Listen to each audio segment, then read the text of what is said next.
Back at the Chevrolet Pikes Peak Auto Hill Climb, you're looking at Rod Millen as he makes final preparations for his run at the mountain. And this is what Unlimited's all about. Basically, Unlimited is that. You have to meet all safety specifications. Other than that, bring it as fast as you can. And they have shaved about 350 pounds off of that Toyota from last year. And this is the Suzuki driven by Nobuhiro Tajima. Now, Tajima stands over 6'5". They call him the Monster in Japan. That's his nickname. And he says that's good. It means Tom Cruise. Well, he doesn't exactly look like Tom Cruise, but he sure drives a lot better than him than Tom Cruise did in Days of Thunder. This guy is quite a driver, I tell you. He has been fast here in years past. He actually held the overall hill record at one point for about 10 minutes a couple years ago, but Paul Dallenbach beat him out. So this guy can drive, and I think it's going to be a good battle with he and Rod Millen. Back at the starting line, Rod Millen in that 2.1-liter turbocharged modified GTP motor. Rod from Newport Beach, California, as he is ready to go. And it is down to these two racers, the final two, and we're on board right out the nose. And hold on, because this is going to be a thrill.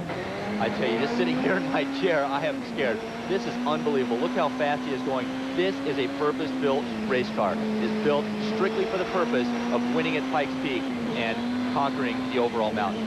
Now remember, this has got the modified version of the old GTP power plant that Dan Gurney had in his Toyotas, and a modified GTP wing. I mean, talk about purpose-built. You're right on target. Yeah, this motor, we're not exactly sure exactly how many horsepower, but it's probably 700 plus, and you figure a car that only weighs 1,900 pounds, that is something. He qualified first, 4 minutes, 38.62 seconds, and through Engineers Corner safely. And here you see the speed trap here. This is Tajima coming through at 119 miles an hour, just about as fast as the open wheel division cars were going. And Tajima is really moving a pretty smooth run. Hasn't really hung it out yet, but he looks very in control. Back on board with Rod Millen as we are approaching halfway picnic grounds. We'll get an idea. Remember, 119 for Nobuhiro, 126 for Rod Millen. Rod is really flying there, and I know that Rod really wanted to break the 10-minute barrier. Last year, after coming so close, his main goal in coming up here, and Toyota's goal, was to conquer the 10-minute barrier. That's something that they've really wanted to do for a long time, and we asked Rod earlier if he was disappointed that they were not running to the top. No, not at all. You know, we've always known, you know, this is Pikes Peak. You know, all the elements are going to be thrown at us. You know, we've seen it happen in the past. Not as bad as this. But no, we always knew that the car will go under 10 minutes if we have as good a conditions as we had in '94. No, it's not disappointing to them at all. They're thrilled that we qualified fastest, and, you know, race day will try our best effort there as well. Well, we could get technical and say he will break the 10-minute mark. Of course, just about everybody is, because we're running 3 miles shorter. Boy, he has got this car flying. Now, Nobuhiro Tajima is approaching Glen Cove. We're going to get a split time, and Rod Millen is heading for the ski area. And here comes Tajima. So this will be the time to beat. And he stops the clock at 4:43.2. That's a twin-engine Suzuki. And they have brought a version of that car the last 3 years. This one they think is their best. We'll find out at the Chevrolet Pikes Peak Auto Hill Climb. Stay with us. Marty Reed and Bart Kendall back with you at the Chevrolet Pikes Peak Auto Hill Climb. You're looking down on Nobuhiro Tajima, a two-time winner in this division, as he makes his way in the lower portion of the W's. Yeah, Tajima is really working hard here. You can see the change in color down there as the track conditions are still changing. Here we have an update. Tajima approaching Devil's Playground, and Rod Millen coming up to Glen Cove, which we should see in just a moment here. And here he comes. The time to beat on the left is Nobuhiro Tajima's. He's going to do it by how much? 5.4 seconds. So a 5.4 second lead for Rod Millen. Now, Rod, sometimes these guys know how they're doing in the car, sometimes they don't. Each team has their own form of timing, have guys rating to them, but the only official time that counts is the one that the hill climb keeps. Let's sit back. You are heading for, oh my, that is nothing but a drop off into oblivion with Rod Millen. Now, Rod, that would scare a lot of people, but Rod Millen is probably one of the most experienced guys you're ever going to find at Pikes Peak. He raced in rally events in Southeast Asia, New Zealand, Australia. He's also a three-time champion of the Mickey Thompson Stadium off-road races. So this guy has a world of experience. On Ragged Edge, that's the name of the stretch here, and you are doing well over 100 miles an hour as Rod Millen makes his way up the mountain back to Nobuhiro Tajima. He is at the top portion of the W's. He is on what appears to be a very clean run. this is going to be extremely interesting. This is the best this Suzuki has run all week long. Tajima looks very good here, but remember, the overall hill record holder and champion and heavy favorite coming in was Rod Millen with all that experience. So it's going to take an absolute perfect run for Tajima to even come close. We're going to find out. The time to beat will come up on the right. Tajima's going to set it. 7 minutes. We're going to be under 8 for sure. 7:53 flat for Noble Hero Tajima. So now the pressure is on Rod Millen. Now remember, he had a 5.5 second lead at Glen Cove. Oh, that is scary right there. I'll tell you what, I got to hold my breath for a bit. I'm just going to watch.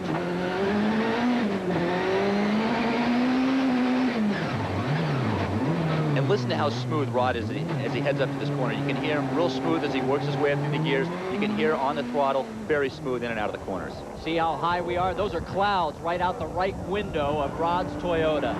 That's why they call this race the race to the clouds. Now I want to point out something on Rod's driving style. See how he flicks the car to the outside of the track and then corrects back to the inside? And look how smooth the car slides all the way around the corner. That is a style characteristic of very successful rally drivers, something that Rod has brought to the mountain. And remember, this is an all-wheel drive Toyota. The time to the beat on left side, 7:53. Rod Millen, is he going to do it? No! Millen, by 0.7 of a second, has been upset by Noble Hero Tajima. Oh, my. I don't think anybody this week expected this result. And remember, because of the change in the finish line, these guys don't know who won yet. Look at Rod Millen with his hands up. He's looking at Tajima. They both think that they did very well. Millen with a smile on his face, Tajima with a smile on his. They don't know who won yet, but stay with us. We'll tell them when we come back to the Chevrolet Pikes Peak Auto Hill Climb. It is official. Noble Hero Tajima is the overall champion. You can see the well-wishers greeting him. Tajima, who always has a smile on his face, has a reason to smile. However, one guy who's not smiling is Rod Millen. I think the look on your face says it all right now. Would stunned be appropriate? A little surprised in the results. We had ourselves 14 seconds ahead at Glen Cove. Really good run. The Toyota ran just great. It was my cleanest run that I've ever had up there. So, yeah, I'm a little surprised, you know. Maybe Tajima just pulled one out that he's never done before. Oh, the disappointment that Rod Millen must feel. But I tell you, it was only a 5-second gap at the halfway point. Millen's crew told him it was 14, and I think Rod might have let up a little bit on the top half of the course, allowing Tajima to sneak one out. We had Marty talk with Tajima. Congratulations on a fantastic win. Yeah, thank you very much. I'm very, very happy. Thank you very much. Yeah. Describe the run for us. Did anything go wrong? Yeah, I think everything okay. Yeah, I have some problem, but my engineer and the mechanics, many people, very, very hard work and set up car, and I'm very happy. Yeah. So you said you had a little bit of problem with the engine? Powertrain kit. Powertrain. The powertrain? Yeah, yes. Well, obviously not enough. You won by, what, 0.7 of a second? Oh. Congratulations. Thank you very much. I'm very happy. Thank you. It'd be hard to find a happier guy anywhere in the world than Noble Hero Tajima right now. And I tell you, speaking of worldwide, the prestige this event has is going to be heard all the way over to Japan, where Tajima will truly be a national hero. We have more racing action for you tomorrow on ESPN from Pikes Peak. The IMSA Bridgestone Supercar Series will make its first run up the mountain at 4 p.m. Eastern Time. These guys usually run on pavement. It's the first time ever the series has run on dirt. You know, years from now, there'll be an asterisk in the record book when you look in it. It'll signify the year that the course was shortened. But for those of us who witnessed this event, it will signify something else. It will signify the superhuman effort put on by everyone over 6 days of what can only be called pure hell. For Bart Kendall, I'm Marty Reed. Thanks for joining us. We'll see you next time we go racing.